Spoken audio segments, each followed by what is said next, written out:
আগামী ত্রয়োদশ জাতীয় নির্বাচন অবাধ, সুষ্ঠু, শান্তিপূর্ণ ও উৎসবমুখর পরিবেশে অনুষ্ঠানের লক্ষ্যে বাংলাদেশ আনসার ও গ্রাম প্রতিরক্ষা বাহিনী গত বছর আগস্ট মাস থেকে সুপরিকল্পিত ও সমন্বিত প্রস্তুতি গ্রহণ করে আসছে।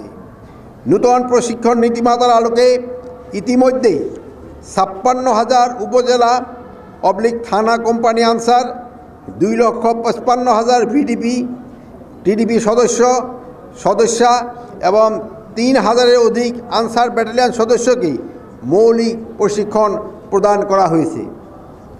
একই সঙ্গে নির্বাচনী দায়িত্ব পালনের উদ্দেশ্যে প্রায় 4.5 লক্ষাধিক সদস্যকে SDMS সফটওয়্যারের মাধ্যমে তালিকাভুক্ত করা হয়েছে। আসন্ন ত্রয়োদশ জাতীয় সংসদ নির্বাচন সারা দেশে মোট 42,761টি ভোট কেন্দ্র, প্রতিটিতে 13 জন করে সর্বমোট 5,55,958 জন আনসার ভিডিপি সদস্য দায়িত্ব পালন করিবেন।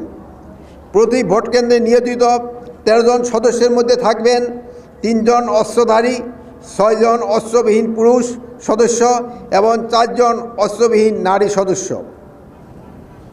এবং অতিরিক্ত নিরাপত্তা ব্যবস্থার অংশ হিসাবে প্রতি কেন্দ্রে নিয়োজিত 3 জন অস্ত্রধারী সদস্যের মধ্য থেকে 1 জন নির্বাচনকালীন সময়ে প্রিজাইডিং অফিসারের সঙ্গে সার্বক্ষণিক দায়িত্ব পালন করবেন।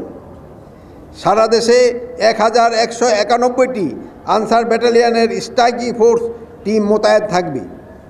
প্রতিটি টিমে 10 জন করে মোট 11,910 জন সদস্য দায়িত্ব পালন করবেন, যা সামগ্রিক নির্বাচনী নিরাপত্তা ব্যবস্থাকে আরও সুসংহত ও কার্যকর করবে।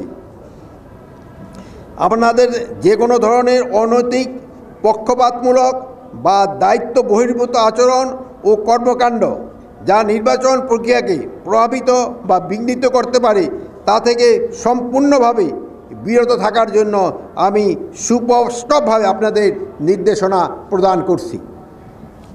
দেশের ভবিষ্যৎ কল্যাণে একটি সুষ্ঠু, অবাধ ও নিরপেক্ষ নির্বাচন সফলভাবে সম্পন্ন করার পবিত্র দায়িত্ব সকলকে কাঁধে কাঁধ মিলিয়ে নিষ্ঠা, সততা ও পেশাদারিত্বের সঙ্গে পালনের অঙ্গীকার করতে হবে।